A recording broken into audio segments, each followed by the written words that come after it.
Good morning. How we all doing? My name is Paul Wiedefeld. I'm the chairman of the Maryland Transportation Authority Board. Today is Thursday, December 19th, 2024, and hereby call the meeting of the MDTA Board to order at 9 a.m. This morning, we're having our meeting in person at the MDTA Express Toll Lanes Project Office in Nottingham, Maryland. In accordance with the live streaming law, this meeting is being live streamed on the MDTA Board webpage. I would like to say welcome to the members and staff who are with us today. For the record, Member Gaines is unable to join us this morning. As a reminder, I ask that anyone who is in the room with us this morning to refrain from speaking unless you are presenting or answering a question to avoid background noise on the live stream. I would also like to ask members to speak loudly and clearly so that those in the back of the room are able to hear us. Also, please say your name when motioning or seconding to help with the meeting minutes. There are no members of the public, no elected officials, and no media who have pre-registered to comment at this morning's meeting. For those who are watching this meeting via the live stream, we have posted the materials on today's meetings on the MDTA Board webpage, so you can follow along if you would like. We'll now begin today's agenda with item number 1, the approval of the open session meeting minutes of November 21st, 2024. Chairman, I move for approval. Member Cox. Thank you, Mr. Cox. Is there a second? Second, Member Gaines. All in favor? Aye. Thank you. Agenda item number 2 is approval of contract awards with Mr. Davis.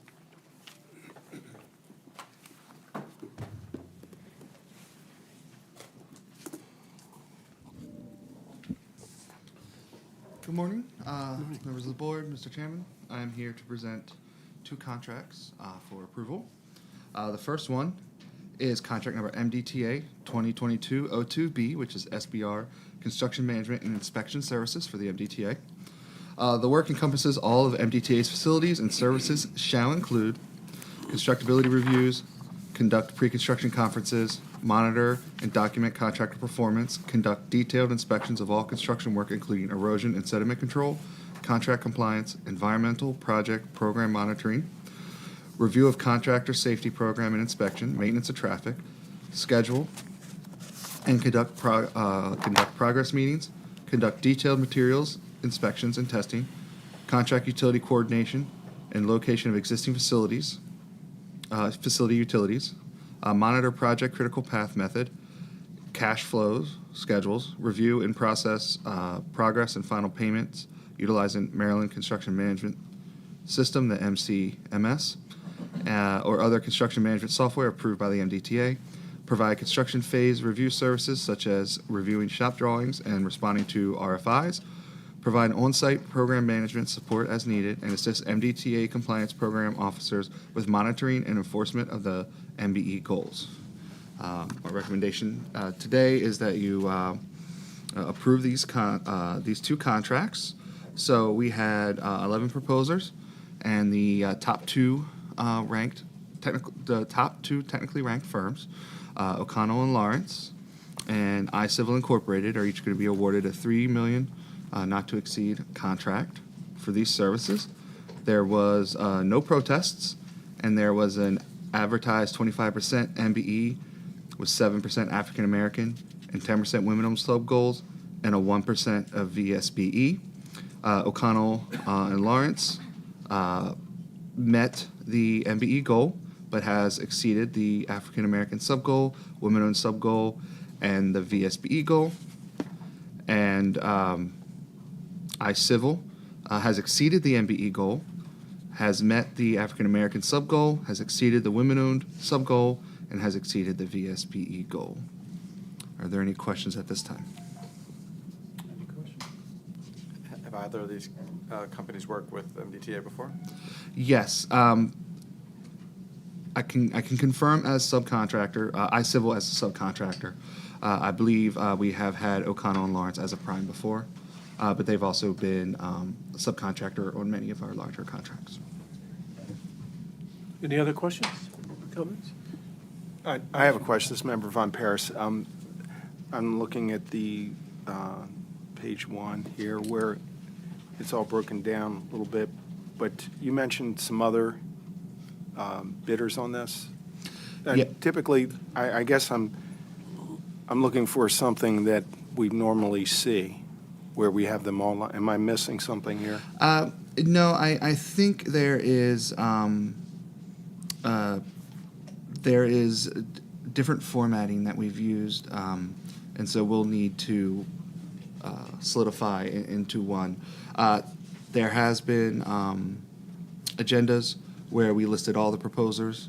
I believe the next one is like that. And in this agenda, we just listed the awarded.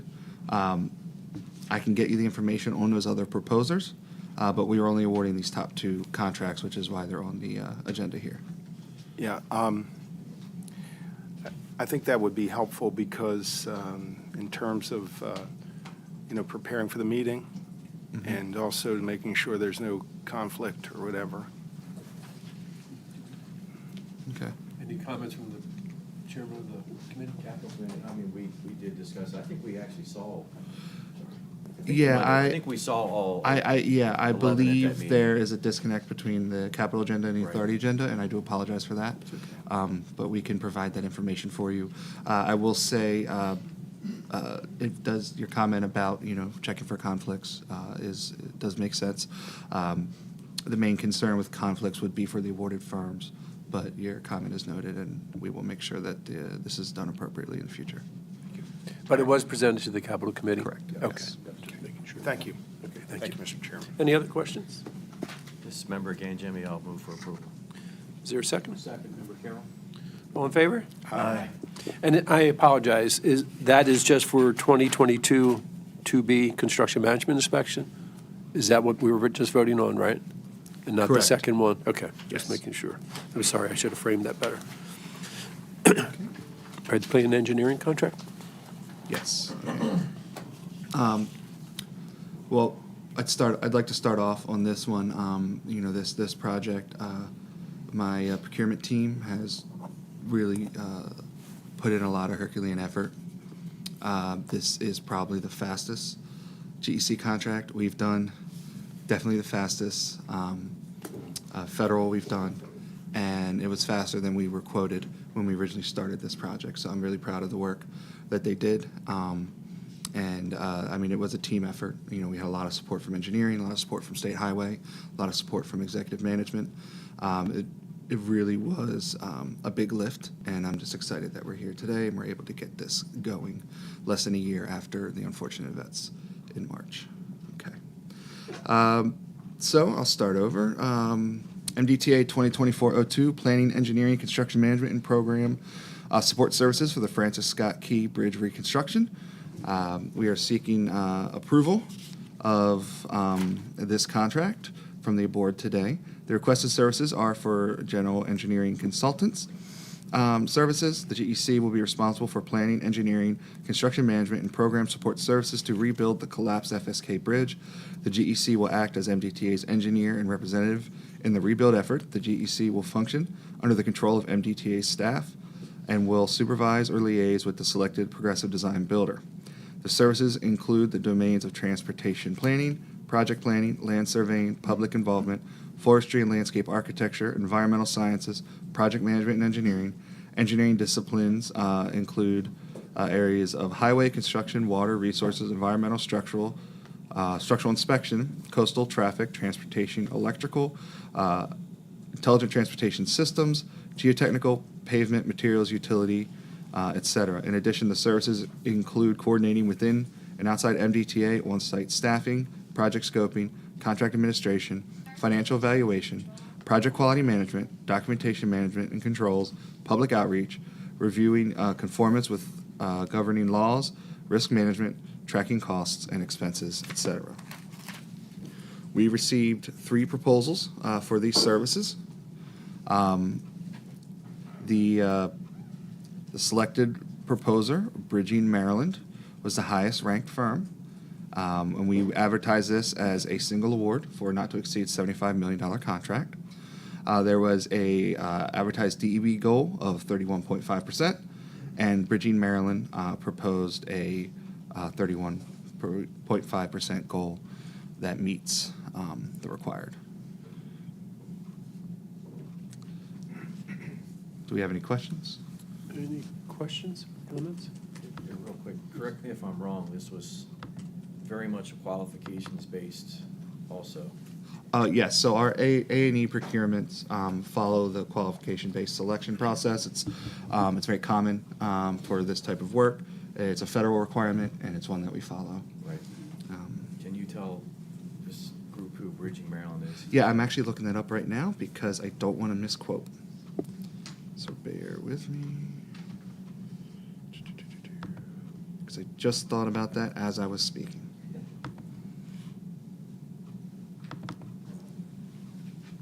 So we're noticing a trend in the last couple procurements where instead of a simple JV name, they're picking a more exciting name for the project, but it doesn't give you those clues like it used to. So, one moment.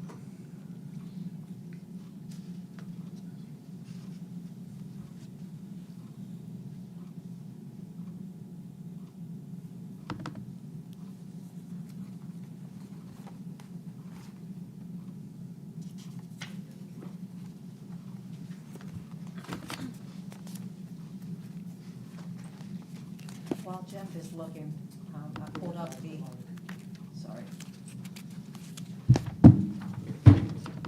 Good morning, Donna Morning. DeCerbo, outgoing Director of Procurement. Good morning, everyone. While Jeff is pulling up that information.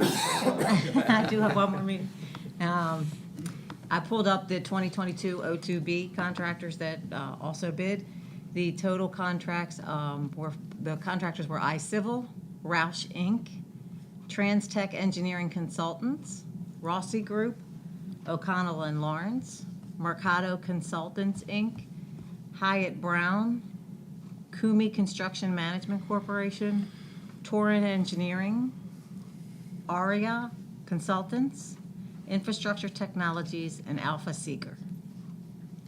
Thank you. Thank you. Thank you for your patience with that. I apologize for not having that ready. I did have it on my mind the other day, but I did not want to misquote it. So the Bridging Maryland team is WSP USA Incorporated, Johnson, Murmuran, and Thompson Incorporated, and Rummel, Klepper, and Call Incorporated. There's our three firms, WSP, JMT, and RK&K are three firms that we have a longstanding relationship with. Any other questions? Mr. With Jeff, and I just want to commend your team and the efforts you put forward, Jim, and the whole group that getting this together in an expeditious manner. And I hope down the road we're in great shape. Thank you. Thank you. Yeah, I believe we have a good team selected. Member Ardenshire? I just want to understand, so these are three entities that came together and formed a separate entity just for this particular contract? Yes, so it's very common in architectural engineering contracts to joint venture or tri-venture. So you'll have two large primes that can share resources so they can support the size of the contract. This being a larger engineering contract, it would make sense that some firms would want to partner up. Typically, if you see a lot of mega projects, you'll see a lot of JVs. The new trend, which is something that I'll have to prepare for the next authority meeting, this new trend is to give it a fun name when proposing. And so does this mean then that the liability is within just that new formed entity? is responsible for all contract requirements. And does not go down to the other entities that are part of it? There's no individual liability to those entities that have come to this? It's to the new entity. New entity Tri-venture. only?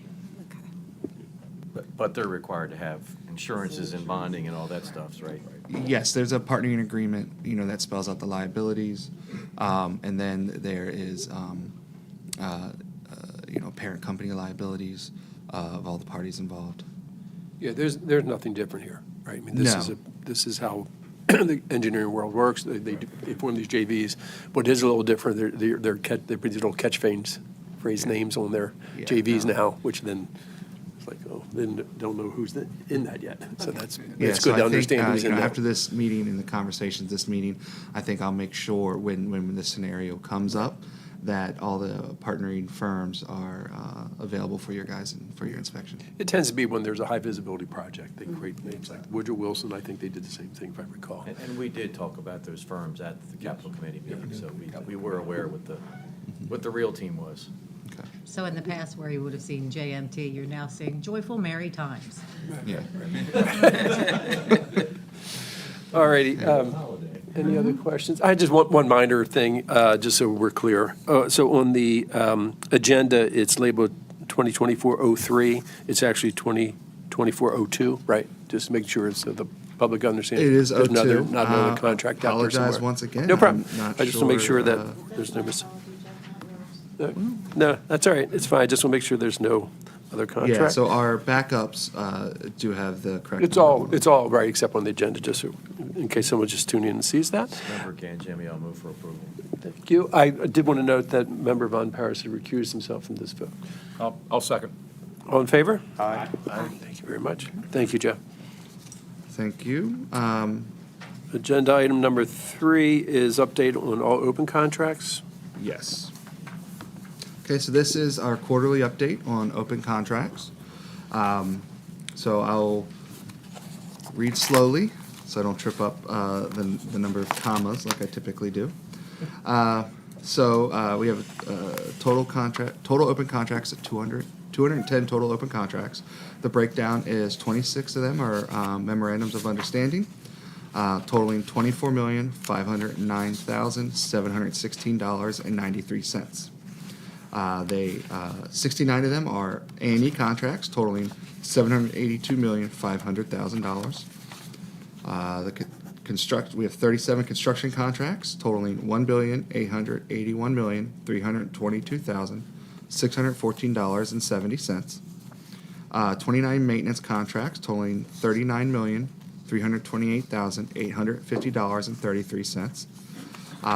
21 services contracts totaling $40,151,640.77, and 28 IT contracts totaling $150,142,004.28. So that makes it, again, a total of 210 contracts for a total amount of $2,917,954,827 and 0.1 cent. 1 cent. The amount paid to date on these contracts is $1,597,174,764.02.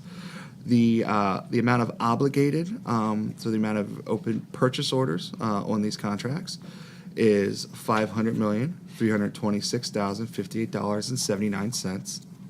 The open contract balances, so this is a balance that hasn't been PO'd or invoiced to date, is $820,454,004.20. Anyone like me to repeat any of those details? Just for the fun, No. Okay. Now, Jeff, I did have a hard copy of this. Does every member have this?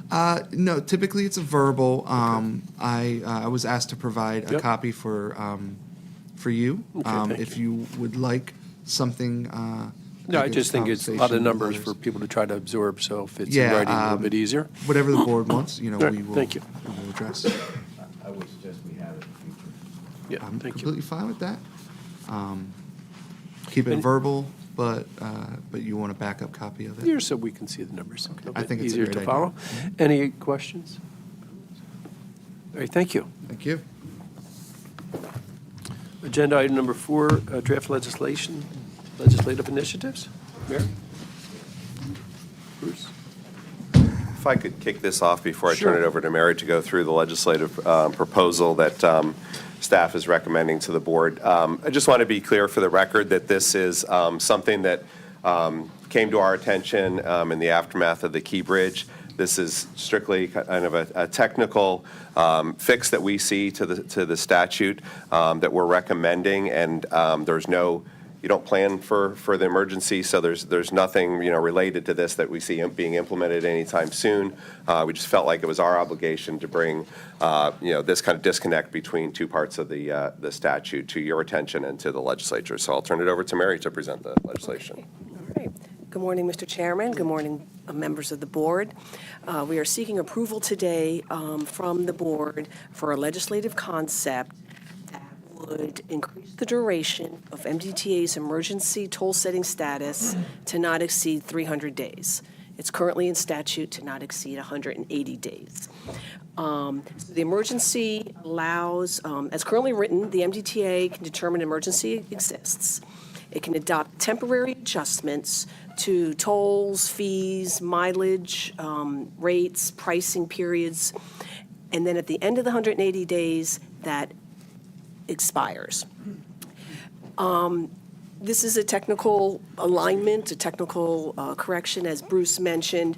And the reason for we're coming with this is in statute, again, the regular toll setting, permanent toll setting process takes longer. And so we have a gap. And so we are seeking for it to not exceed 300 days.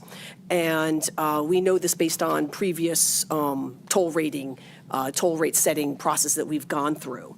And you can see in your materials some of the timelines that are involved in going through. So we are coming to ask for the board approval for this legislative concept, which we support, and we'll work with the legislature for its passage to bring consistency so that we're not in a situation where there is a temporary toll adjustment that then reverts back while we're still in the tolls rate setting process. And that's simple, plain, straightforward, and we seek your approval for us to proceed with this before Thank the you, Mary. legislature. Any questions? Member Carroll, for the record, I have a couple of questions, please. Mary, thank you for walking us through that. My first question to you is my understanding is that the MDTA has often testified in bill hearings that toll setting authority should rest with the MDTA board. Why shouldn't the MDTA board be able to do this without the legislature? So Kim can back me up on the legalities of this, but essentially in this situation, the authority was created by the legislature. This provision is in statute, so that's why we have to go back to them for an amendment to it, to the time frame. Okay. Thank you. Your second question is, what would prevent the legislature from using this bill to amend statute into something that could be harmful to the MDTA?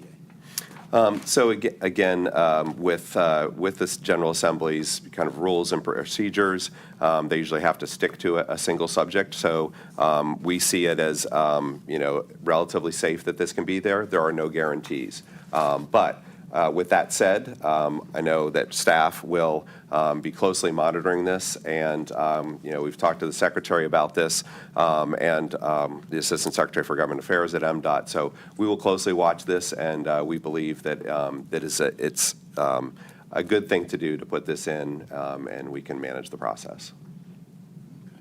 Thank you. Mr. Von Paris? This Member Von Paris, just a comment. I think it makes perfect sense to do this. There is nothing without risk, but also I support that. But if it gets amended and it materially changes things, I would likely not feel the same way I feel right now. So. Absolutely, and as we do throughout the legislative session with the board, we'll provide updates at each meeting and be monitoring that very carefully. So. Thank you. Any other questions? So I just support technical correction. It makes sense.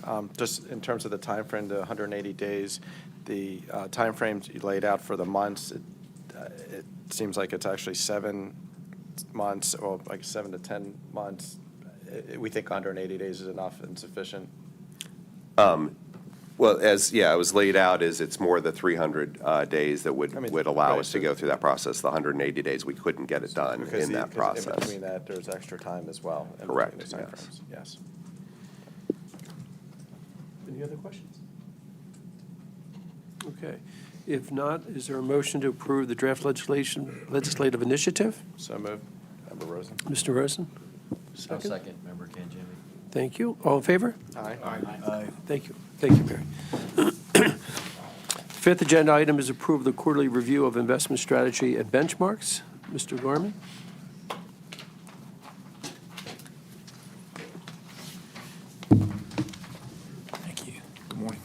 morning. This is our quarterly review of strategy and benchmarks.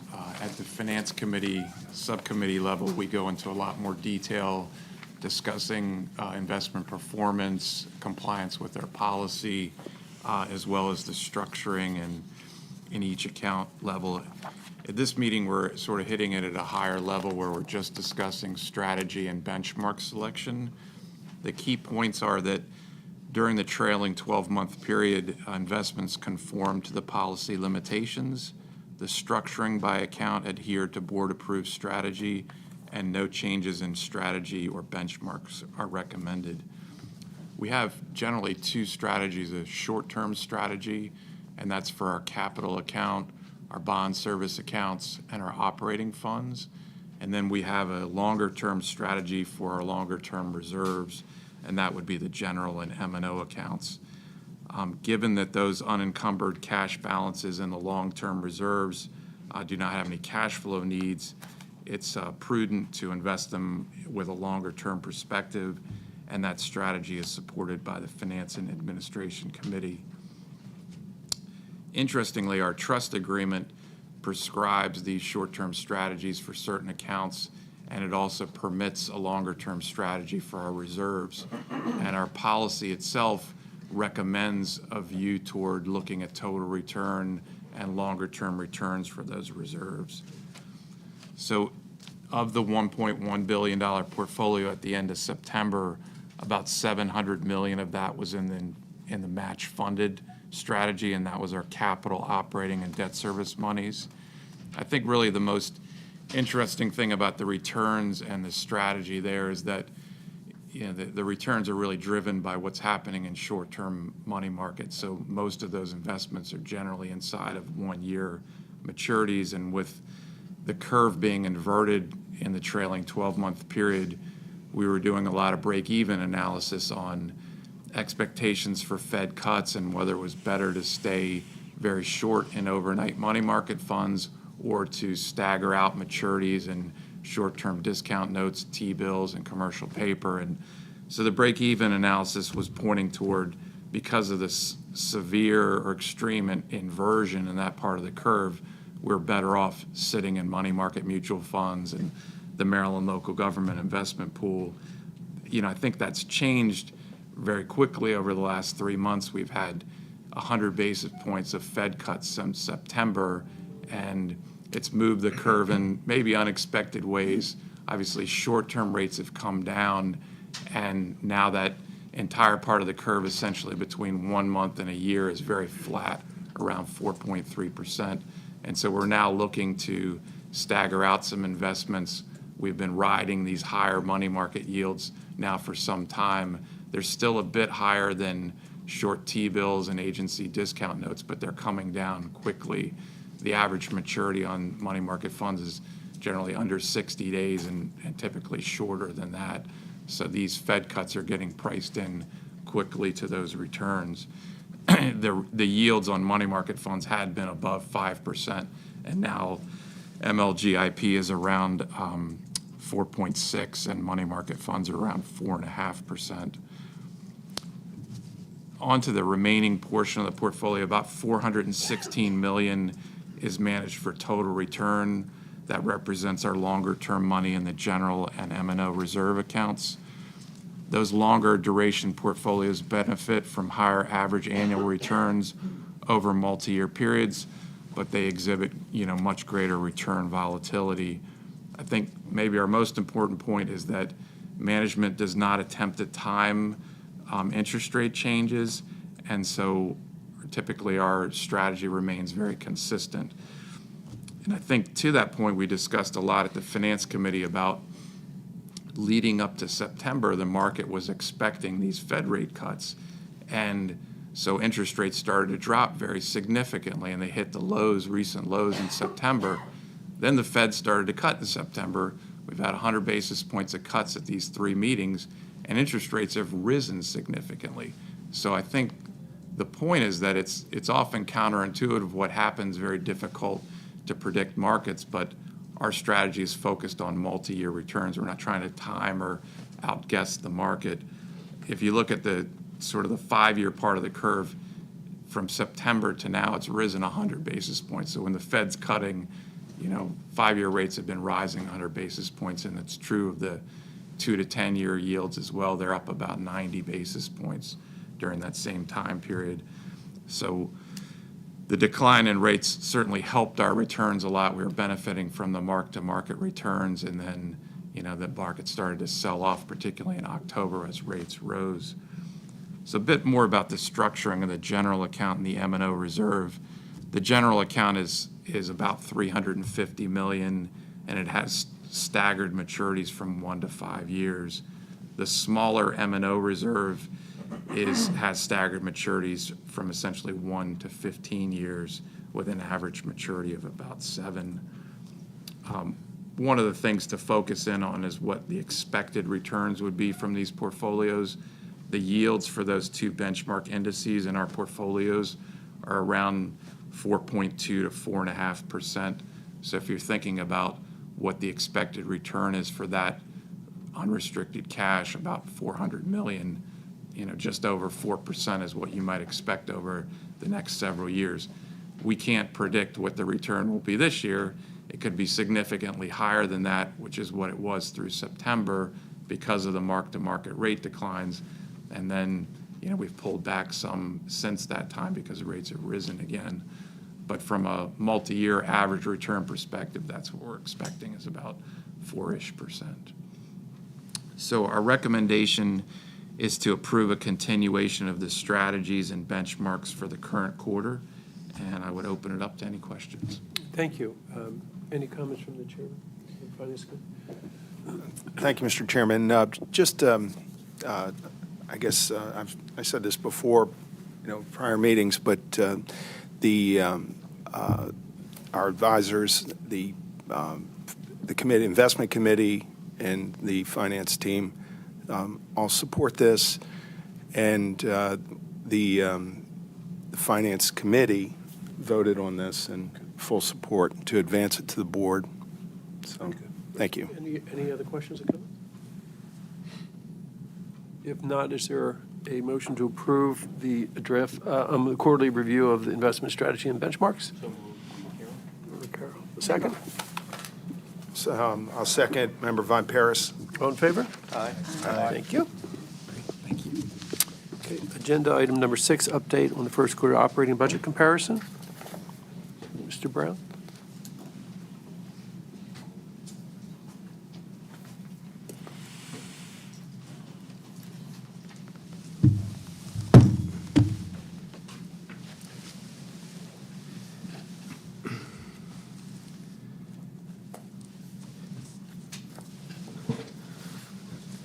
Good morning.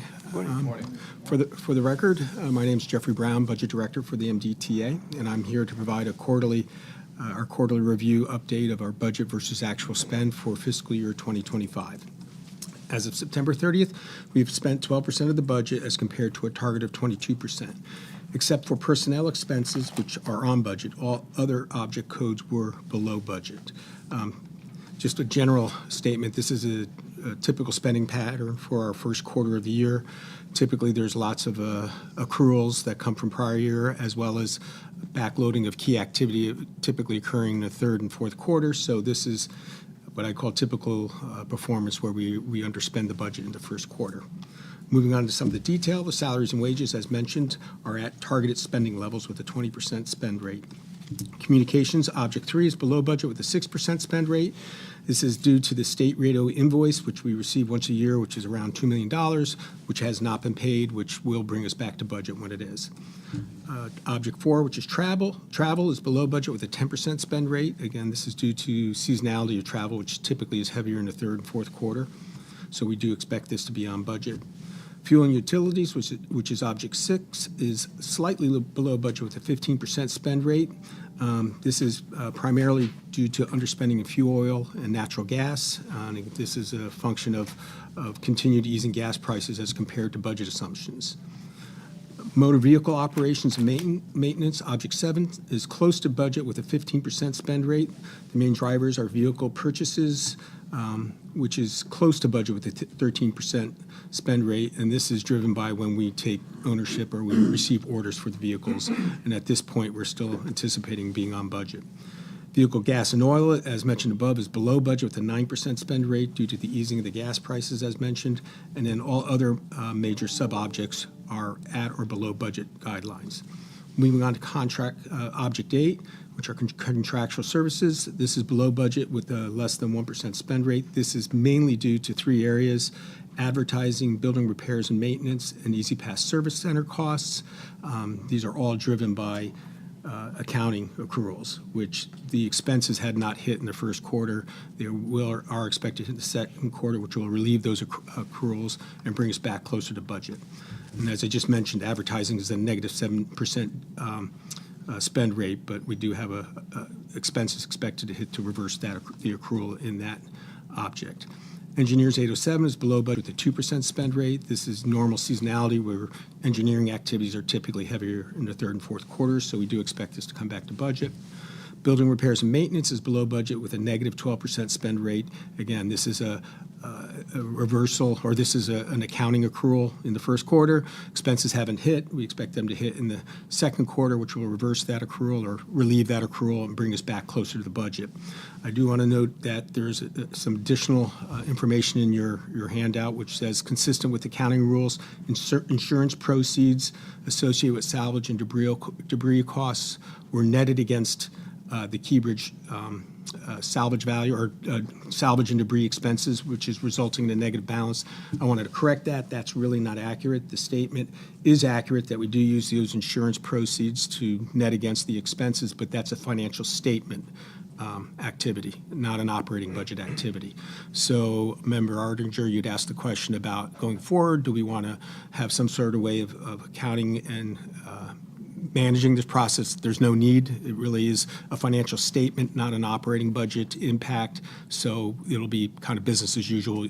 And the reason why we're below is because of this accrual that's going to be reversed when the expenses hit in the second quarter.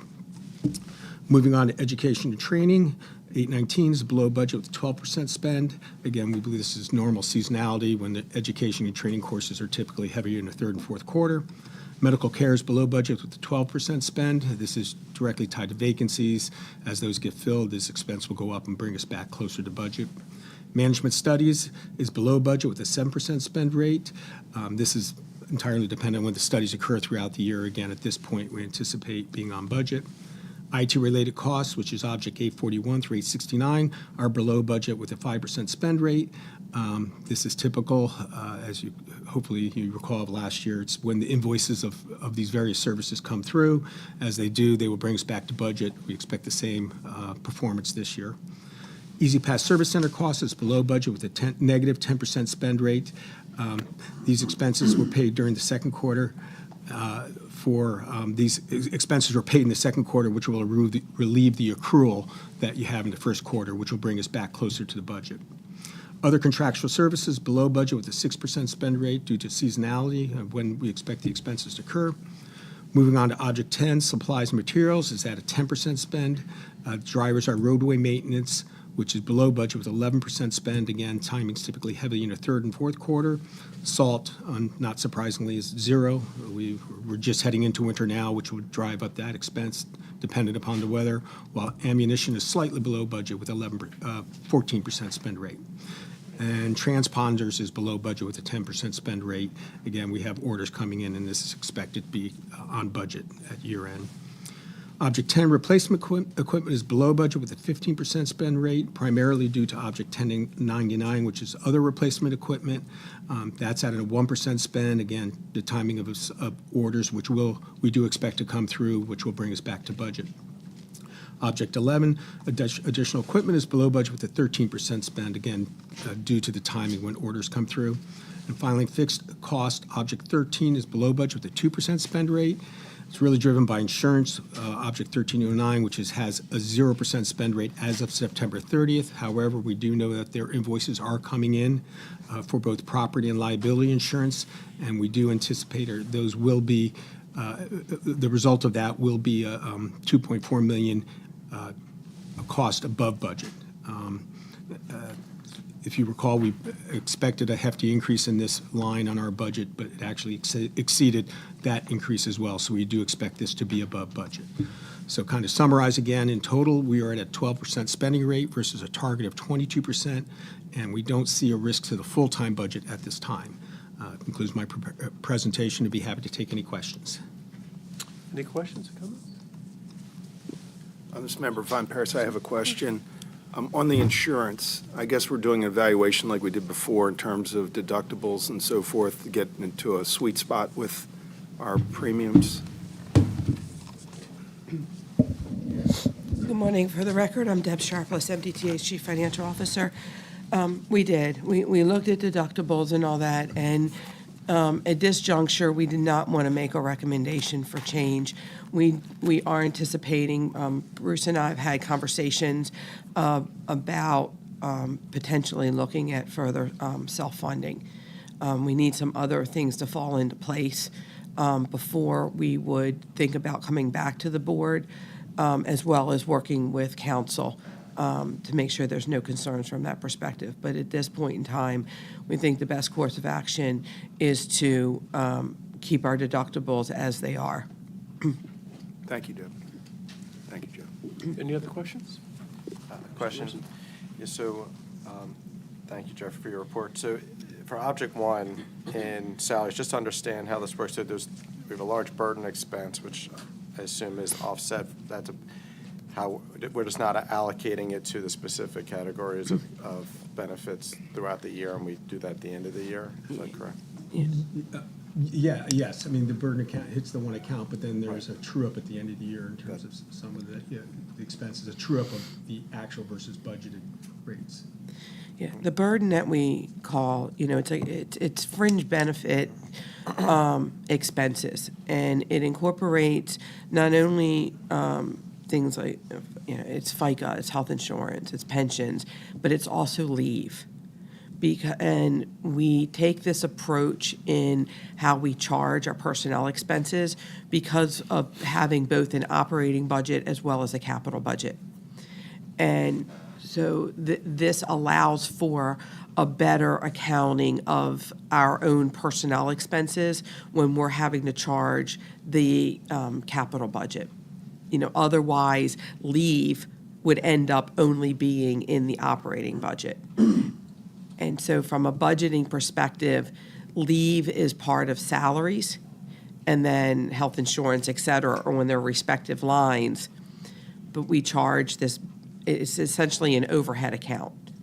And throughout, 4 times a year, we will true up. We'll make slight adjustments to this percentage, whether or not we're over-applied or under-applied. Okay. And the reason I'm asking, aside from the burden being $22 million, is we're able to track the variances from budget for the specific benefit items throughout the year, even though it's all lumped into the burden? It is challenging. Yeah. It's very challenging, and that's why we always say we need to be looking at Object 01 in its entirety and not the individual line items. Because of that, the burden will exceed all the non-salary personnel expenses. And that's in theory, the piece that it's exceeding it for is leave, that piece of salary. And that salary is up in the salary line. So it does make it very challenging. But this is an accepted approach by Federal Highway. State Highway Administration uses the exact same methodology. And over a decade ago, we had chosen to adopt this practice as well for consistency, with also the idea that one day back then we weren't really ever receiving federal funds, and here we are with some projects that have very significant federal funds. So it allows us to not be presented with any challenges at the federal side with having eligible personnel expenses because we adopted this accepted methodology. Great. Thanks for the explanation. Any other questions? Thank you. Agenda item number 7 is the flip side, first quarter capital budget comparison.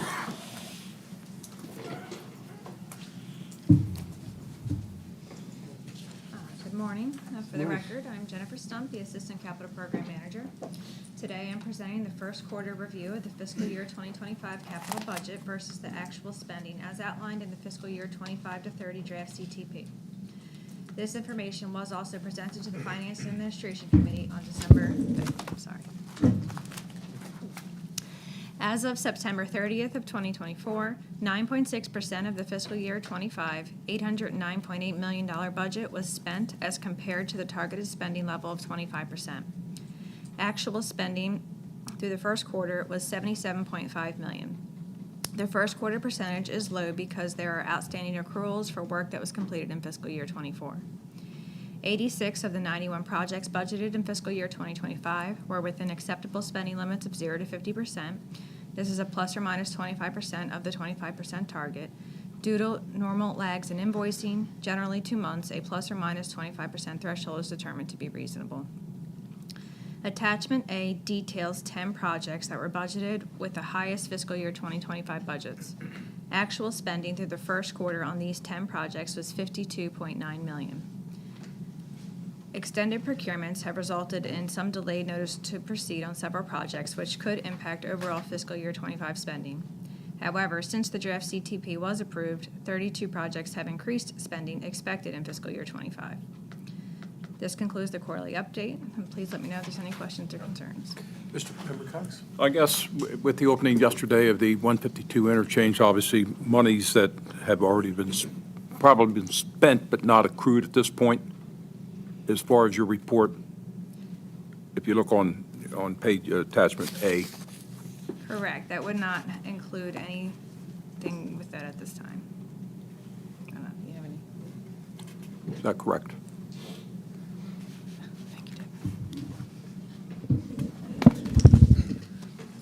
That is correct. We only record accruals at year end.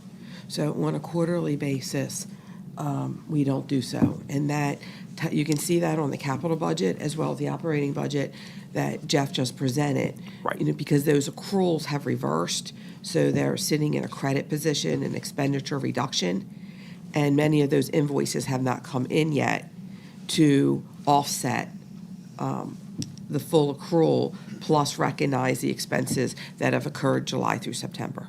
Okay, thank you. Any other questions? No, thank you. Thank you all. Agenda item number 8 is an update on the traffic and revenues. Ms. Sharpless? Please don't tell me that's me. No, it's Okay. Sorry, let me get my bearings. Okay, so this item is an update on the quarterly traffic and revenue. You'll notice when we talk about these numbers in a few minutes, we are slightly below the forecast. That is not something to be concerned about. I'll explain why in just a minute as to why that's not anything to be concerned at this juncture. So if we just start on page 2 where we have the table, the first thing that we looked at is what's the difference in where are we this year compared to last year. And from a transaction perspective, we're pretty darn close, 700,000 transactions different. On a revenue basis, that could, we are 9.7 million behind. We always talk about the importance is not where are we compared to last year, but where are we in comparison to where we thought we would be this year. So that's when the forecast comes into play. And so if we start off by going to attachment A in your materials, which is on page 3, you can see that overall we're $5.2 million behind the forecast. Now, what's driving that? The single item that is contributing to it the most is an allocation.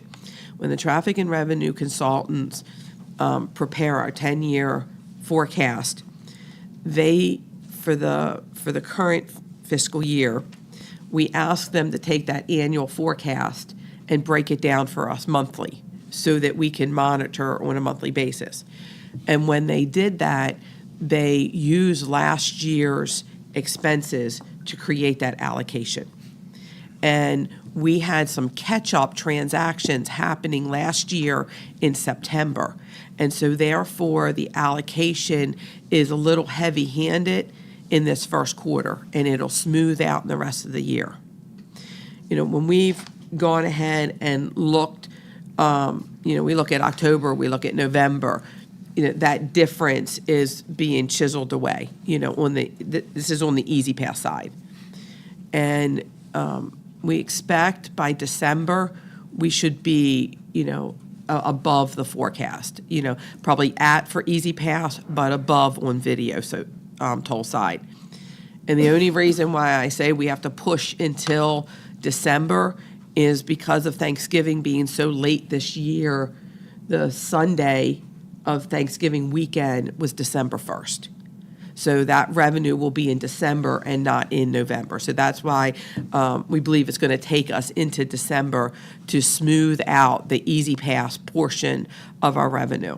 So I've realized that, one quarter in, you're thinking 5 million this quarter, are we going to be at 20 or more by the end of the year? That's not what we're anticipating, and it's attributed to this allocation. I'm happy to go over any of the other attachments, but I just felt better this particular month that we kind of explain what's going on, that we got some timing and allocations here. So with that, happy to answer any questions. Appreciate that. All right, any other questions or comments? Any members? If not, thank you, Deb. Thank you. Okay, agenda item number 9 is an update on major projects. Jim?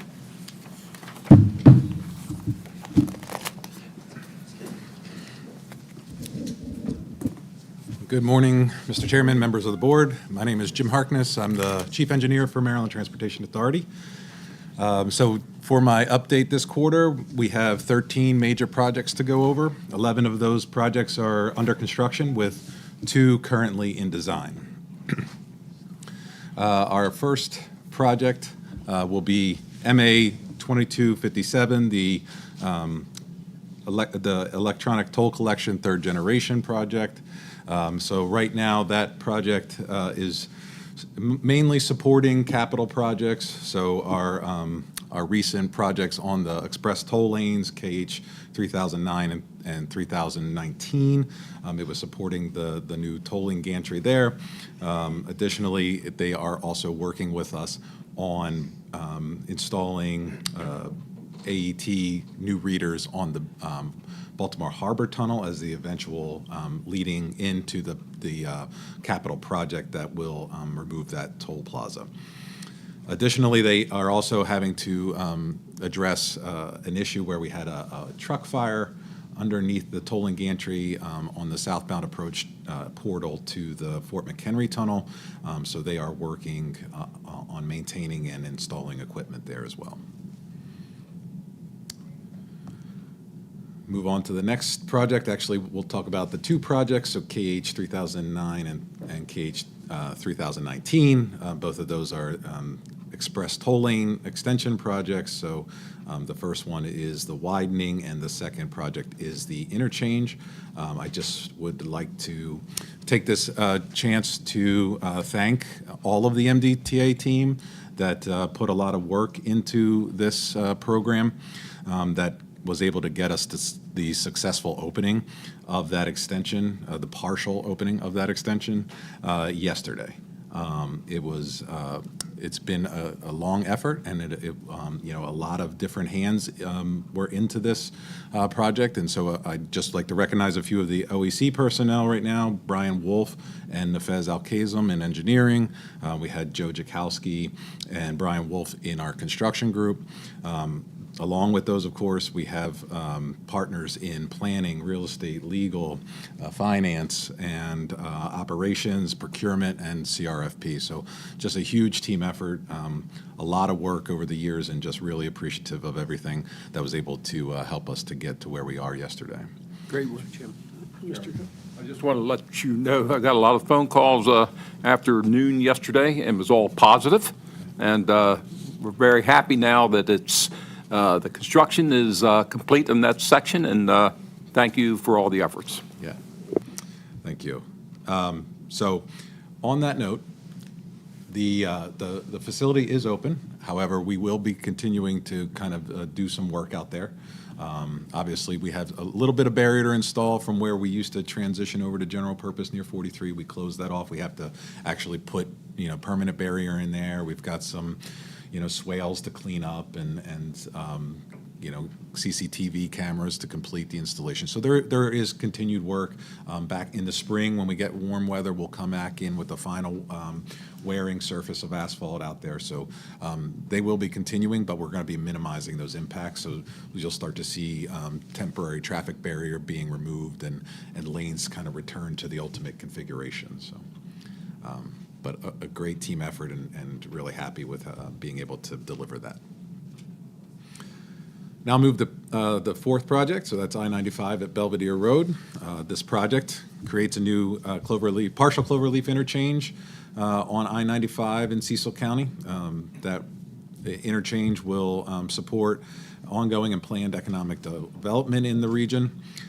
This project, again, was a recipient of the Federal Highways Build Grant, and it is a design-build contract.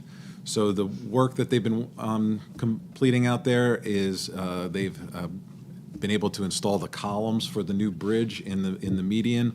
They have been also working on some retaining walls for the walls that are along I-95 to allow some of those ramps, expanding the footprint there. The upcoming work, they're just going to continue working on that pier. They'll install the pier cap there and finish up those retaining walls. So if you have a chance to drive through there, you'll see a lot of clearing has been done. The utilities have been relocated, and really good progress, thankfully.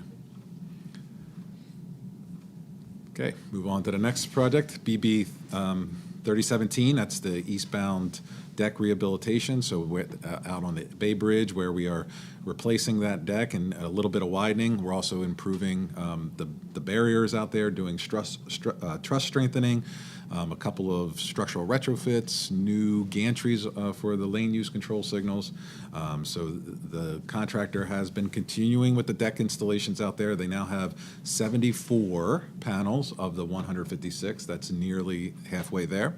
They have done a couple of link slab pours to close things up.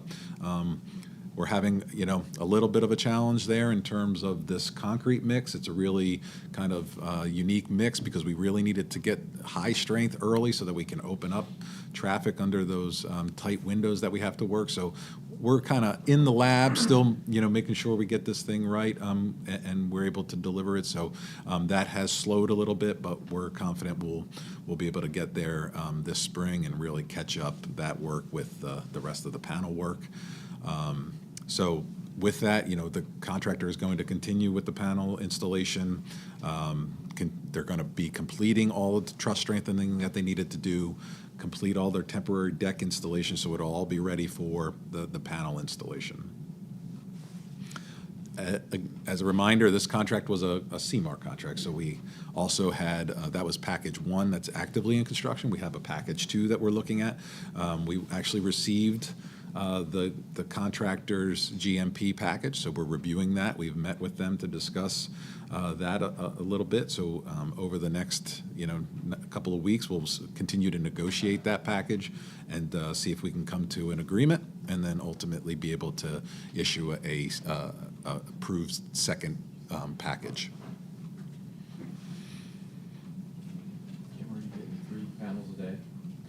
Well, not always, but sometimes. So the last effort that we had earlier this week, we were able to get 3 panels in.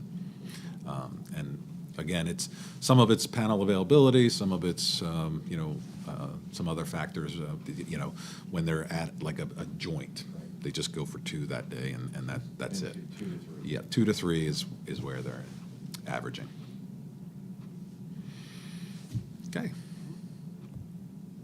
Now move on to the next project, HT 2709. That's the envelope and switchgear at BHT. So we are replacing the facade of the the Canton and Fairfield vent buildings for the Baltimore Harbor Tunnel. These buildings house both the power and the ventilation systems for the tunnel. And so as part of that power system, the switchgear, we are replacing that as well. So in order to get the new gear in there, we have to kind of create holes. So that's, partially what drove the facade placement. But also we have a new louver design that should help improve the weather resistance of the building as well as ventilation. So at the Canton building, we had to actually create a small addition to that building in order to house some of the new gear. So that new building shell is completed, the roof's on, it's almost ready to receive the switchgear when that arrives. On the main vent building there at Canton itself, we have one side of that building completely installed with the new precast panels. So that's all up, and we are now just waiting on louvers to come in, and we'll be able to install the louvers. Moving down to the Fairfield side of things, same thing. We have one full side of that building complete. If you're driving into the harbor tunnel, it's the side that's facing you as you enter the portal. So if you look up, that's the side that we have complete. Again, just having to do wait for the louvers and get the louvers installed on that side. The process that the contractor is using is just doing one facade at a time. So they got this first side done. Once that's louvered, they'll move around and start demo and installation of precast on the other side. For the electrical side of things on this contract, we've ordered the switchgear. That's a very long lead item. It's all custom built, so that's in process. But meanwhile, the electrical contractor's just sort of getting the systems ready for when we need to do outages and rearrange the power supply in those buildings to maintain the systems in the building, obviously, so that we can stay operational in the tunnels. So they're doing some of that work. And then additionally, we have some elevator construction, so just progressing on getting the elevators ready for installation. All right, we'll move on to HB 3001. That's the cleaning and painting of Haddam Bridge. So this, the bridge was last fully painted back in 1989. So this project will do the cleaning and painting of the bridge and repair issues where we have any kind of structural loss, section loss out there. This project's going to go ahead and repair those and then, put a fresh coat of paint over those and hopefully last a long time. So contractor. Yep. Go ahead, member. Jim, has there been any hiccups in repainting and repairs to the bridge at this point that you know of? Any hiccups as far as any problems that you see at this point? No, contractor really threw a lot of resources at this. They're kind of in a number of different areas of the bridge. We haven't had any hiccups. We are not yet over the island. So when we get to that part, that's going to be the tough part. Things change a little bit. We'll have to, handle that just a little bit differently. But I anticipate we'll be okay there. Thank you. So upcoming on this, just continue with steel repairs and de-rigging the areas that they've completed and rigging up new areas on the bridge. Okay, now we can move to KB 3005, which is the I-695 subgrade. So we're creating a pile-supported slab out there to address ongoing settlement and deterioration of the pavement section of 695 there in front of Trade Point Atlantic. We're also taking this opportunity to address some structural issues on the back walls of several bridges out there in the same section. And so in addition to that, we have a section where we had some sediment, and so we're using grouting to firm up the subgrade there in order to maintain the pavement's integrity. So we started work on the inner loop. We had a closure of the inner loop since April of this year, so they were able to finally wrap up work there, and we are actually opening today. We're reopening the inner loop one lane today by 5 p.m., so we'll be able to get that reopened. The work has shifted now to the outer loop, so the outer loop is closed. We're detouring folks off there at the in front of Trade Point, and they're just doing a detour to get back onto the outer loop if they need to continue on the outer loop. No issues with traffic out there due to the Key Bridge. So we're able to maintain traffic pretty well, and we've been working with Trade Point very closely, making sure that they're fully aware of everything we're doing as well as the communities. So with that, I'll move on to the next project. So next project is KB 4903, the FSK Bridge Replacement, Phase 1. So this project obviously replaces the Key Bridge over the Patapsco River. Phase 1 scope of work includes designing and creating proof of concept plans for us, geotechnical borings, installing and conducting a pile load test out there. They'll be developing, somewhere between 30 and 50% design plans, which would then eventually get us to where we can come to a guaranteed maximum price for Phase 2 of the project, which would be then finishing design and construction. The team has been working on concept plans since the NTP back in mid-September, and so they're developing those. They're preparing for survey work, soil sampling, and test pile program, and we expect that there will be some subsurface marine borings happening in this January.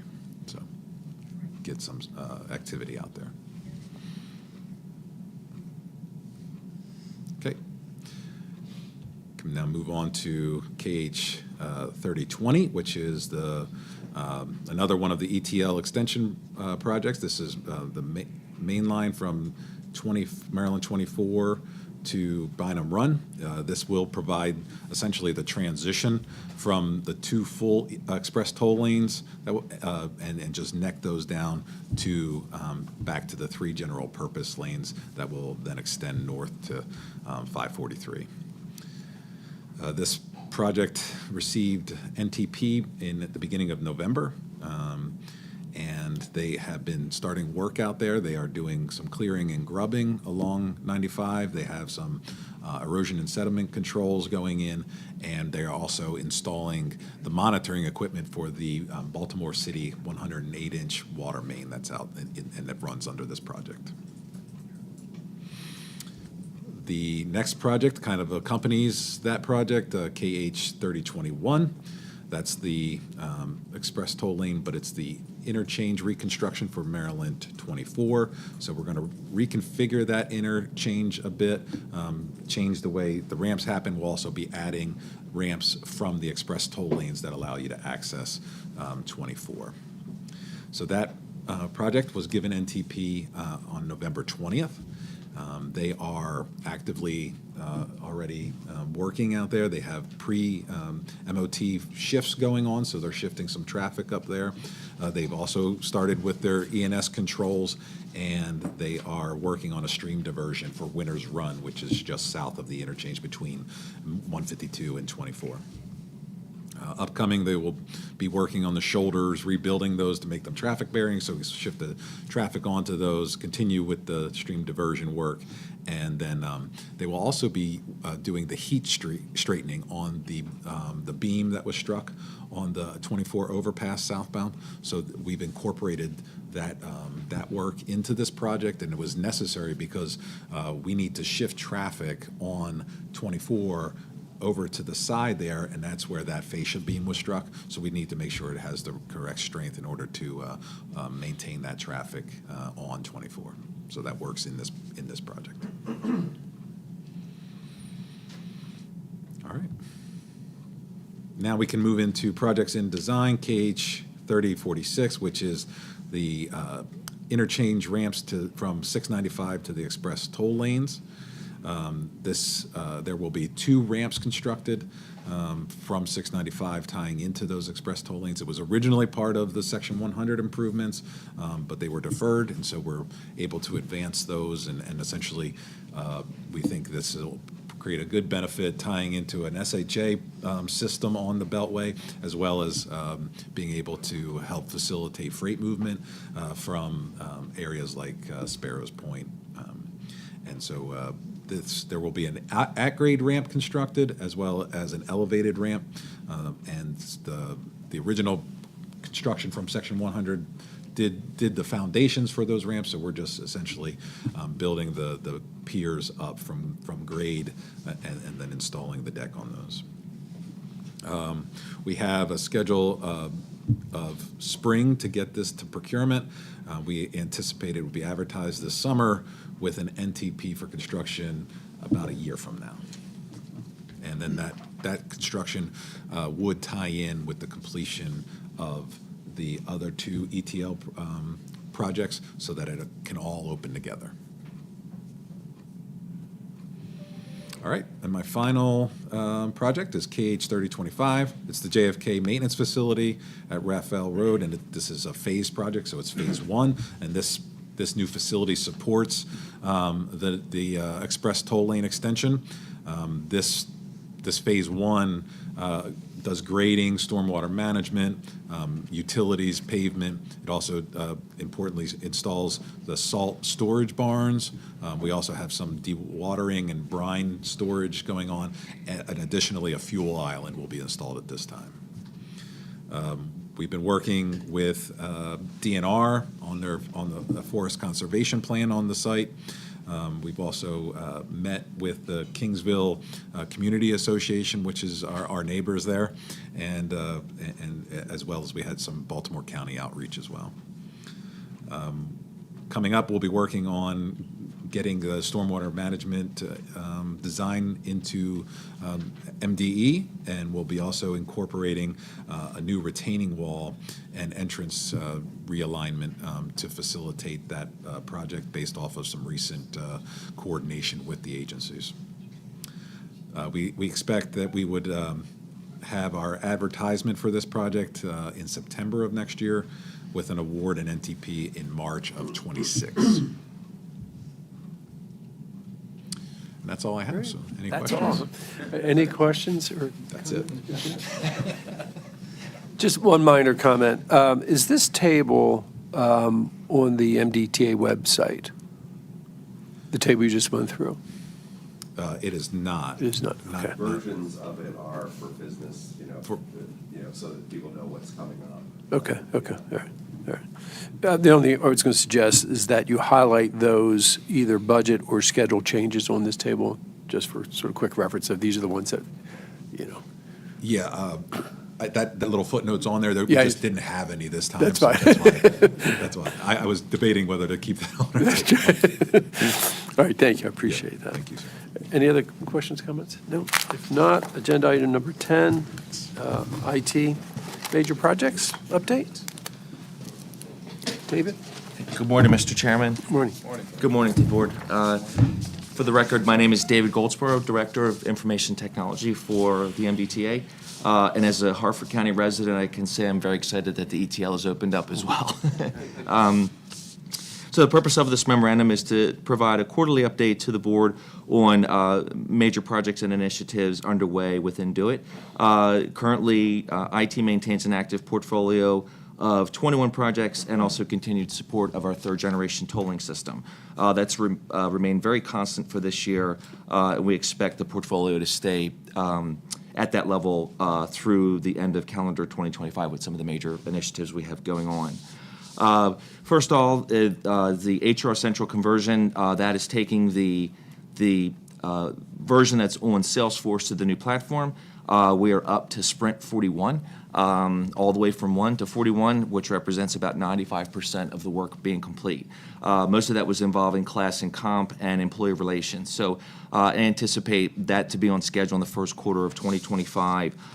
And as mentioned in previous meetings, we'll keep that system live and do a gap analysis against the new HRIS system, which is up and running right now. We do anticipate some functionality needing to stay in place for HR Central until further decisions made with the new HRIS system. Our scheduling system with our EZPass locations. We have added the mobile check-in process. I mentioned that at the last meeting. We stood up the SMS texting. It's in a sandbox.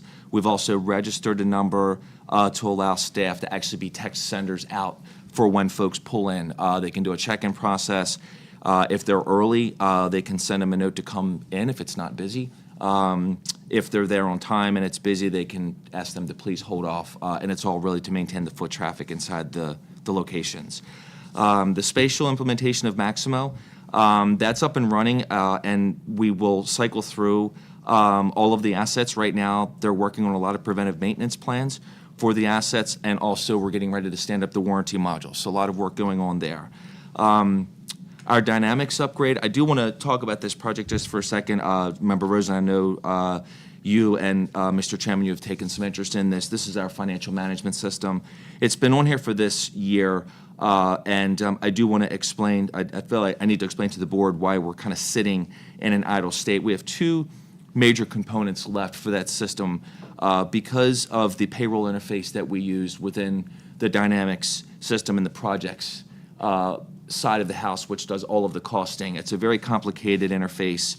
And at the same time, we have switched over, as I mentioned probably in earlier reports, we use Maximo as our purchasing system now. So our credit card payments, everything runs through Maximo. So two major things we had to get done with Dynamics was, one, we had to shift the contract information and all the POs out of Dynamics and over to Maximo. In the process of doing that, we also had to train folks to make sure they were comfortable with using Maximo for purchasing. Maximo does provide a lot of control, a lot of workflow control, and a lot of data validations. And so in the process of moving some of the PO information, some of the contract information, it really required a little bit of an effort from the analyst to map that data over. It wasn't as clear-cut as I hoped that it would be. But I do feel really good about the project. We are, from a risk perspective, we are still in support, I think, through the fall of 2026. So we have plenty of time.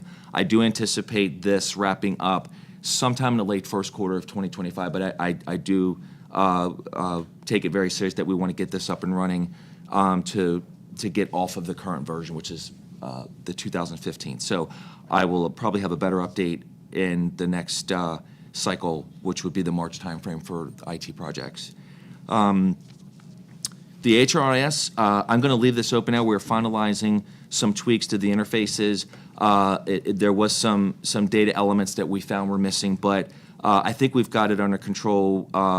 We've just got to make sure we're getting the right feeds back and forth from the new system to our HR Central system. So I anticipate that also closing out probably for the report in 2025. For the data center, we have poured a new concrete pad down at the ICC. May not seem exciting to the board, but it's exciting for us to see a concrete pad get poured. Jim can probably appreciate that as well. But the concrete pads needed to be extended because the new cooling units were much larger than what was there already. So we had to accommodate for that space. JFK will be done around the January 6th timeframe. All of the fire suppression site surveys are completed. And so I think, again, in the first quarter of 2025, we will have a lot more work done that I can actually show some before and after pictures to the board. The biggest adjustment is going to be at JFK because we are using that main room now. We're moving the fire suppression gear over, and also the UPS is being moved over to its own dedicated facility next door. That will give us the ability to accommodate more rack space, which the tolling vendors are asking for. And as well, I think, Mr. Chairman, we should be able to look at some co-location opportunities, just given, as you know, and Bruce knows, the Glen Burnie Data Center has been a very heavily discussed item in ITGB. For our clearinghouse, we've deployed that to production. We're going through some compliance validations with the federal clearinghouse. Very good shape there. I think we'll probably close this out for the next report as well. Our police body-worn cameras, we've got all of the equipment in. It's being tagged for inventory. I believe training will start sometime after the new year, mid-January. The Maryland Transportation Authority Police are working on some policy items right now, and I think we're wrapping up some final network connectivity. But I think we're looking good for the July 1 legislative mandate to have that program up and running in place. Our Maximo upgrade, the final major project that's going on, we've got a procurement in process, as mentioned before. This is still in a planning mode. This is to take Maximo to a version 9, which is a very major upgrade for that platform. We're working on a sole source with IBM to bring them on board to help us complete that work. And just a couple of operational activities, Mr. Chairman, and for the board. We've completed redundancy testing for the wide area network. I mentioned that in the last update. We're essentially going site by site by site, shutting down the primary, making sure that it fails over to the backup, and then failing it back to the primary. And so far, I think the team has done a great job on that. We've also completed the yearly financial audit and the internal penetration testing for cyber. We anticipated that starting in the January timeframe, but I think we're going to shift that to the July 1 of 2025 just to accommodate the fiscal elements of that.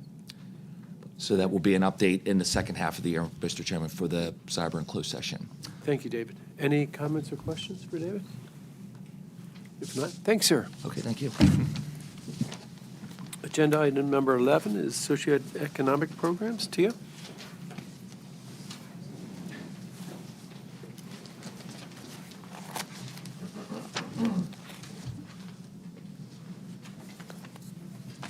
Good morning, Chairman Wiedefeld and board members. For the record, Tia Rattini, Director of Civil Rights and Fair Practices, giving the quarterly update for the socioeconomic programs. If we go, to Table 1, we have a list of our federal contracts and the goals that they've met contract to date through September 30th. Again, the Key Bridge Progressive Design Build Phase 1 contract was awarded.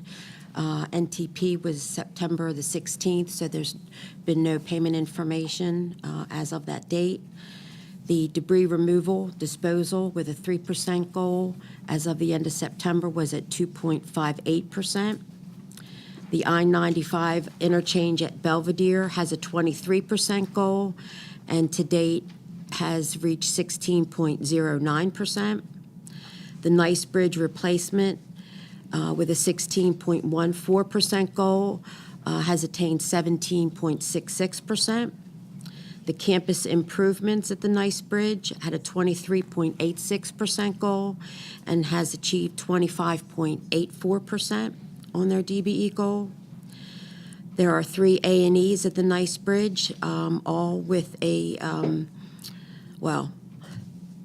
the first one had a 26.45% goal and has attained 27.03.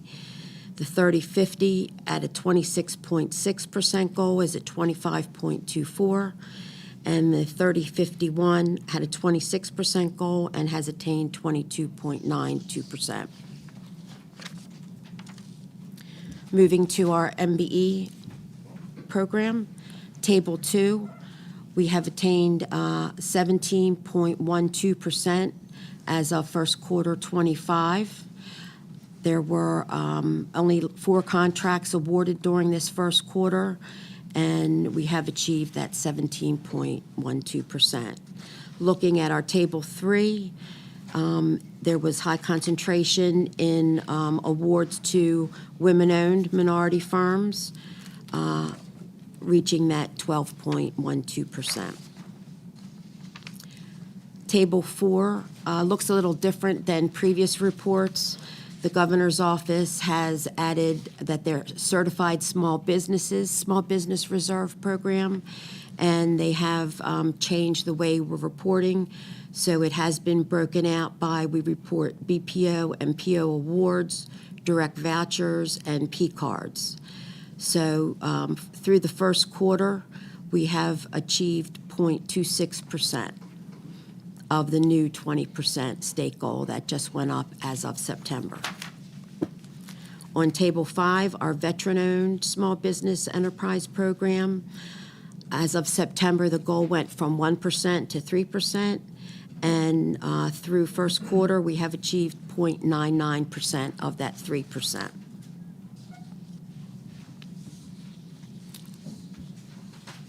there any questions? Any questions or comments for Tia? Just one minor one, Tia, and I don't know if maybe it's presented in the write-up. On Table 1, would it be possible to add a column of, I'm trying to find out how much of the total payments of the total contract have been made. So if we're in a contract and we're already 90% done, but we're at a total payments to the DBE of, much less than where we're trying to get to. Okay. Understand where I'm trying to get to? So the last column shows the total payments to the DBEs for each contract. And if you look next to that 3%, that $66 million figure, that was the amount paid to the prime to date. Right, but I don't know what percentage of the total contract that Okay, so you want like a is. burn rate? Right, a burn Okay. rate, exactly. So Okay. are we heading in the right direction or not? Is something, do they have time to make it up? or Right, not? right. Okay, we can add a thank you. burn rate, Yep, certainly. appreciate it. Okay, any other comments or questions? All right, thank you. Thank you. Thank you, Tia. Happy holidays. Same to you, dear. Thank you. Agenda item number 12 is Audit Committee update. Member Arninger. Thank you. The Audit Committee met on December 3rd, 2024, and at that time, we were informed that the internal audit contractor had been acquired by another firm and had ceased operations. We discussed several solutions to resolve that issue, and the Audit Committee did request a status report to the committee in early January of 2025. Since our meeting, we've been informed that the new firm, Citron Copperman, has stated that they will be presenting MDTA with the document necessary to execute a novation by the end of this year. Therefore, dependent upon that resolution of this audit contract issue, the Office of Audits is on track to complete the 13 audits in the fiscal year 2025 audit plan. At this point, there's 1 audit complete, 5 in progress, and there are 2 on hold pending this issue with the audit contract issue. Any questions or comments? Thank you. All right, the last agenda item is the Executive Director's report. Mr. Gardner? Lucky 13. There you go. Thank you. Obviously, a very full agenda with all the quarterly updates. So, part of what I wanted to address today is a little bit of year-end review, but David and Jim and Tia have kind of saved me from some of that. But I did want to acknowledge that this is likely Tia's last board meeting. She'll be retiring in February. What's your date, Tia? February 1st, so we might convince her to come back next month. But, just wanted to acknowledge, her great work for us over the years. So thank you, Tia. So officially, I also need to say that with this year-end report that I do need to inform the board that consistent with your policies and your tolling plans, we have established a holiday calendar for our express toll lanes, our schedules of that. So that has been done. That'll reset, and we'll do Saturdays or Sundays depending on what holiday and the different traffic patterns. So just need to officially acknowledge that for you all. So you were up here in the Express Toll Lane office. Jim has kind of gone through the project, but thank you for coming all the way up here. For those of you that was a little more of a trip, we are welcome. To those of you that it was less of a trip, this has been a very busy team up here. You heard Jim mention some of the names. There's obviously consultant support that has helped with that, but you heard Brian Wolf's name doing this project, but we have 2 Brian Wolfs, but both of them have been busy on both projects. So with our year-end review, and with this project, it's just, we had so many things happen this year. This project's just one of them. It's been a challenge. Jim's dealt with some really significant, just customer concerns about this project. It's good to have this stage done. As he explained, we still got more work to do. And in my previous capacity as a multimodal transportation person within Howard County, and in deference to our board member from Anne Arundel County, I'd say This facility up here also does support 3 commuter bus trips with routes with 20 trips per day. So it's good to have that benefit to, at least on the northbound side, for those people getting home on those commuter buses. So the project was also a significant system preservation project for all the bridges that cross. So we don't want to lose sight of that, that as part of the ETL project. But in terms of 2024, kind of a year in review, it's I don't have to tell you all that it's been a very busy and significant year. Probably the least of your actions was, appointing me in January, right? It was like pretty insignificant considering everything else we've done. But I've got to live through so many of these things. By the office, each one of our offices contributed to that. Just wanted to do a couple highlights, but they fit into the strategic plan goals that they've set. We did that in May, but prioritizing people, expanding our reputation as a national leader, financially and sound fiscal responsibility, and the safety and security of our facilities and our people. So with that, obviously the year starting out, we had that significant event that I missed with you all, that you had the governor and the congressional delegation for that mega grant project on 895. We actually have an open house coming up on the 895 project to inform them, the public, of the new status of that. So a year later, so that was January.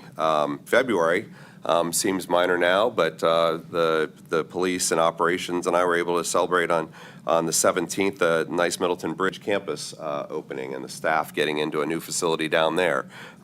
March, obviously, very significant events with the Key Bridge that changed our lives forever.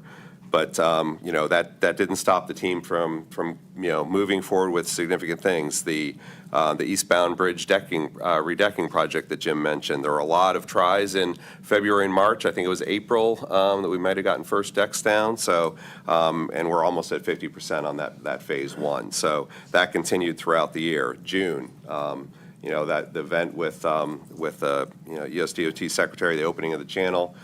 Just such significant work that the whole team did, but particularly Chief Engineer Harkness with the Unified Command on that. The Tier 2 NEPA Bay Crossing study, that notice of intent that went out in November. So the same engineering and planning team that was doing all the work on the NEPA for the Key Bridge was working on all those documents along with our federal partners. So they accomplished some really significant, well-attended public workshops in December that you probably heard about. We'll be touching base with the Capital Committee on the results of those and kind of showing them some of those slides to answer some of those questions that some still have. But that was a significant November event, and then obviously December here at the ETL opening. And that's just engineering. And so many of the other offices that support engineering on all those projects. But for finance, we had, again, the 11th time for getting the CAFR Excellence in Financial Reporting Award for the 23 report, doing some significant refinancing. In February, it was a combined $720 million in bonds that were refinanced. This eliminated risk to our portfolio and amounts to about $1.1 million in annual savings. So as we have different operating expense increases, there have been several significant things throughout the years that have showed operating budget savings, as we need to do to maintain efficient operation for the MDTA. Our Office of Strategy and Employee Engagement, newly renamed in 2024, launched an employee engagement program called MDTA Better Together. You all have MDTA accounts, so you've probably seen some of those announcements that have come out. Really doing a great job, and I thank Cheryl and that team for getting those things underway. And we obviously finalized our strategic plan in May.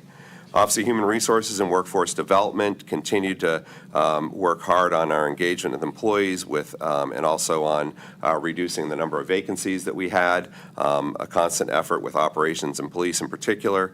But also, as David mentioned, the HRIS system. That was a significant team effort with the rest of the MDOT modals to get that underway. And it really took that team kind of out of the office many times to get that focused and that done. Also continuing with the training and engagement programs with our employees by starting that STEP program, the Supervisory Training Engagement. Division of Civil Rights and Fair Practices, major contributors to the speed of the FSK procurements. And Tia did the report on all that different work, but also just the outreach, the holding those sessions that are doing business with MDTA that in light of the Key Bridge are getting even more attention in the future, and we'll be holding one in March and some other special Key Bridge events that they've been working on through, and will be through the holidays probably, to have those in early February. Division of Information Technology, I mean, David did a great summary there, so really appreciate all those significant efforts, including the go live of the appointment schedule for our EZPass customers. Procurement, Jeff indicated with all the Key Bridge related work, ETLs, et cetera, and the transitioning pretty seamlessly from Donna to Jeff within procurement, and the team that supported them through that. So a very good year for our procurement staff. Office Communications and Marketing, as you can imagine, and with the Key Bridge as an event and with big openings, we just continued to grow in our social media presence, 133,000 new kind of followers on the various platforms that we have posted, and we are continuing to improve the website, more than 4.2 million visitors to the Drive Easy Maryland website. The mobile app launch that David mentioned with 160,000 users after being live for just under a short period of time, and also doing the text alerts for the account. So I know, when I'm driving my personal car, getting that confirmation when you end a trip and you can see that your EZPass has the activity that you think you should have you had that confirmation. We really want to get that out to the public even more in the upcoming year. And last month, we recognized one of our communication staff for all the Public Information Act requests that we've processed in the past year. So very significant years for communicating all the activity that we have undertaken.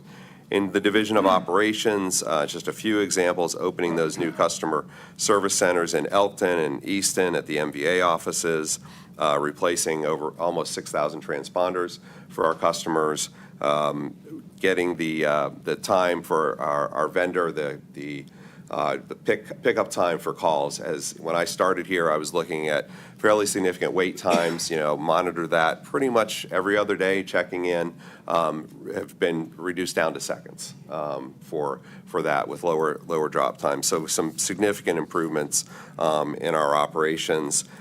You heard about we have an asset management contract award that was just done at the BPW, so getting a significant greater presence on asset management that we need to do to preserve our system. Risk management and safety as well, doing train the trainer programs and finding savings of about $247,000 in the way we procure some of our sweeper waste out on the roadway. I think one of our connections, if there's a test of our connections readers, how many people saw me standing next to a huge pile of dirt at the ICC? So it's incredible what we have to do to keep our facilities clean and helping the environment in that way. The MDTA Police, significantly under the chief's leadership, and having Colonel Scott as our new chief of police this year, the Community Partnership Academy that he started, that's an inaugural class graduated on November 18th. And as David just mentioned, working with IT closely on that legislative mandate for the body-worn cameras. I attend nearly every new employee event that we have, and it was great to see us bringing on board a new kind of position to support the image reviews that they're going to have, because that's going to be a significant new workload item for the police force and our IT and our legal department as well. Not to mention one of the people that over across the way there that gives us such good, significant support.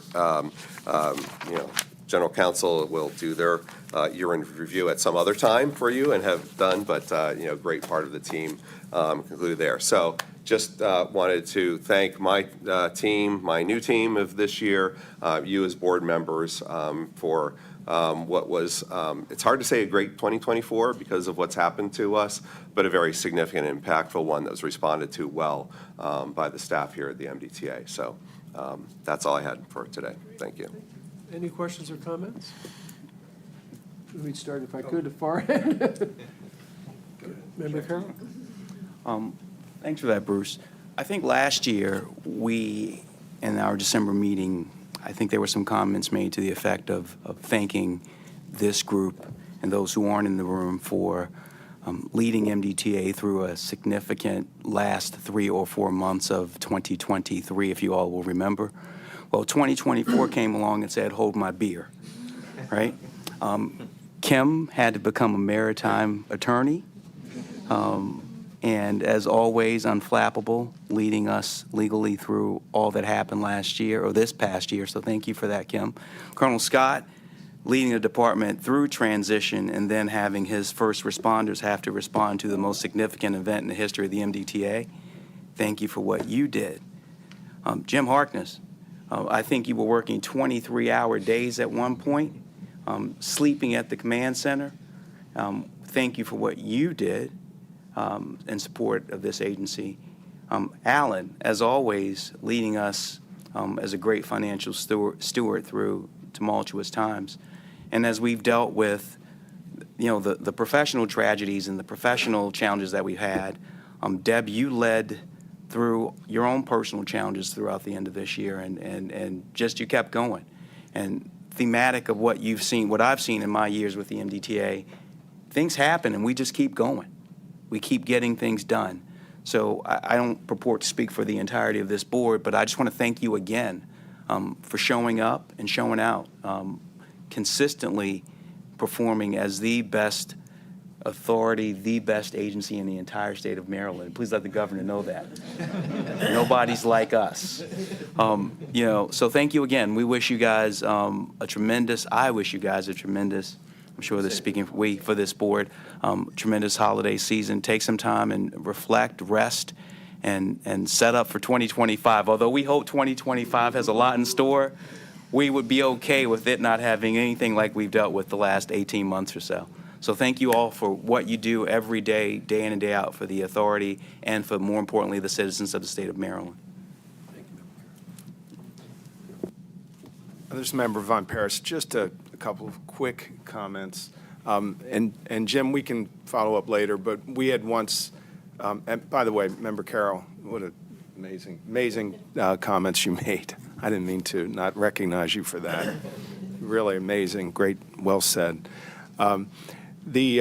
As far as in the past, several of us attended a meeting at the Kingsville Fire Company, and safety was, obviously is a big part of what we're about. And a couple of recommendations came out of that as it related to the ETL lanes. One was to maybe consider, like when there's an accident in the construction zone, maybe sometimes they find it difficult to locate the person that might be involved in the crash, where they can't find a mile marker. So that was some recommendation. The other recommendation was with the access doors. Sometimes when we checked out the access doors, the fire hydrants were behind there, but there was a fence or there's some other things that kind of complicated the access. So if that could be checked out, that would be great. On a personal note, on more a light note, I'm a resident of Upper Falls, and Upper Falls goes back probably to the 1700s or whatever, and the new construction is probably the biggest project in the history of Upper Falls. I don't know, whatever it is, 50 million, whatever it is. I think, all 974 people in Upper Falls are looking forward to that.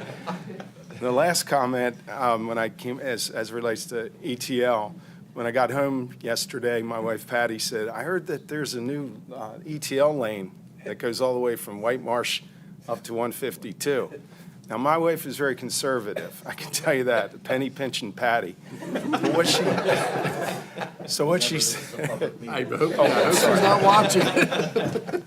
She might be, just kidding. So she said, why don't we take a ride on it? I mean, it's like, really? I mean, I couldn't believe it. But anyway. We need the revenue. Yeah. That's true. But anyway, I just overall, a little light comment there, but thank you all for everything you've done. I can't say anything more than what Member Carroll said. Thank you. Mr. Cook? I will echo the comments of Member Carroll and obviously Member Von Paris. I'm glad that Patty was able to get that $1.58 out of the backyard. I mean, I saw her the other night and we talked about it, and I said, Pat, well, I mean, I don't, well, I'm glad, John, that she actually suggested that you take the ride. But I'd be remiss not only to thank Bruce and Mary, but also the gal that really helps us on a daily basis with information and so forth. Natalie, thank you very much for all you do for the board and recommend the board. And obviously, before that, Ebony working with us. And thank you all, as the comments said. Thank you very much. Any other comments? Thank you. Just a few for me, if I could. One, I wanted to thank the entire staff, obviously, but really not only for what you do every day, but for being part of the Department of Transportation. And as we saw with the bridge, it took all of us. It took highways. It took the port, obviously. It took your efforts. And, that's the value, I think, of this department, the way we're structured, even with the independence of this authority. But you are part of a much larger team, and I think that serves the citizens very well. So I just want to thank everyone because they're all part of that. I think that's, and then, of course, I want to thank the board. I know that you all go well beyond what you're, quote, paid, which is almost nothing. And it takes a lot of your personal time and effort, and I know you have a lot of the same concerns and worries that we feel, the stresses that we feel with running this agency. So I appreciate you doing that. And then I always want to wrap with is, the number one priority of everything we do is the safety. It's the safety of everyone in this room, of all the people that are part of this agency, and the safety of the millions of people that use our system that you're responsible for. And I know you all take that very seriously, and it's the most important thing in your minds. And I just want to make sure we keep that going into the future. So thank you very much. All right, at this point, the agenda is complete. If there's a motion to adjourn. I'll make the motion, Mr. Chairman. Mr. Cox, a second? Member Artiger, I'll second. Thank you. All in favor? Aye. Okay, thank you. This now concludes the meeting of the MDTA Board at approximately 10:45.